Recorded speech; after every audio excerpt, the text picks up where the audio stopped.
Hey guys, back with the video this week for lesson 15, order of subject and predicate, as in which one comes before the other. The usual pattern, of course, would be that the subject comes first and then the predicate, but that's not always the case, and then sometimes the subject might be missing in the case of an imperative sentence.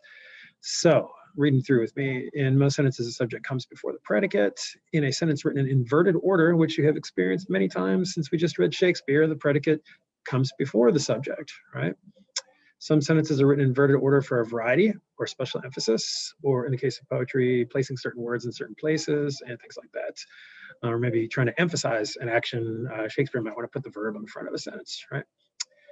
Near the downed airplane stands the injured pilot. And you can see already it has that kind of Yoda / Shakespeare feel. If you ask who's standing, the answer is pilot. So that is indeed the subject, and that is at the end of the sentence, and what he's doing is stands. And that usually shoves a prepositional phrase toward the front of the sentence, which is exactly what it does there, right? Okay, moving on. The subject also follows the predicate in sentences that begin with here or there. In other words, anytime you have a sentence that begins with here is or here are, or there is or there are, neither here nor there is the subject of the sentence. It inverts the sentence and it puts the subject toward the back, or at least after what is naturally going to be a linking verb, right?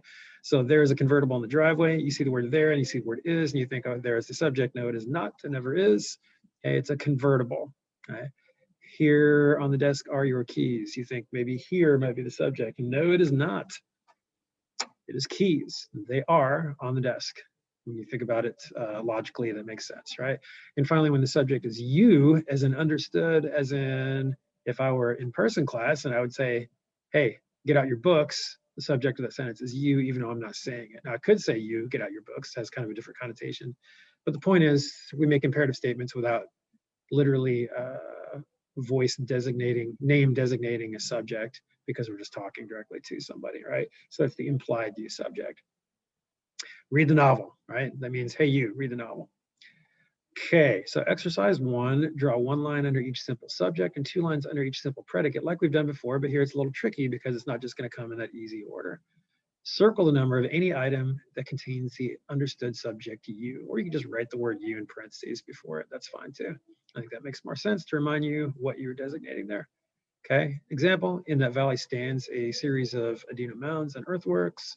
You can see how there's a prepositional phrase kind of front loaded there. And then we have a verb, and you ask yourself, what is the sentence about? Well, it's a series that stands, right? So that's the subject, that's the verb. All right, there are 20 of those. Let's do 15 of those, usual kind of 3/4, 2/3 thing. And then with exercise 2, write you beside each sentence that has you as its understood subject. In other words, it's an imperative and it doesn't name the subject, the person who's being spoken to.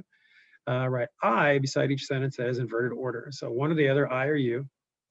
And if the sentence is in inverted order, draw 1 line under the subject, 2 lines under each simple predicate. All right, and then you just do a dozen of those. 12 of those is fine.